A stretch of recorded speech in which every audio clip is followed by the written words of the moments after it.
Friends, आपने इसको कैसे ओपन किया था, इसके अंदर क्या क्या फीचर्स है वो तो सारा देख ही लिए थे। अब अपन इसकी माइक टेस्टिंग करने जा रहे हैं। जो इसका एक कवर है, ये इसको साउंड क्लैरिटी बेस्ट करने के लिए इसके ऊपर लगाया गया है।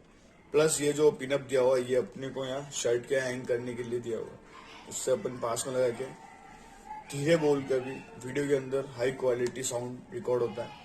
और इसकी वायरिंग की लेंथ भी अच्छी खासी 5 फीट की इसकी लेंथ है। प्लस इसके अंदर बहुत सारे कलर ऑप्शंस भी हैं और ये बहुत अच्छा प्रोडक्ट है KDM का। अगर आपको अच्छा लगता है तो आप कमेंट करके बॉक्स में बताएं, आप इसको परचेज भी कर सकते हैं। Thank you.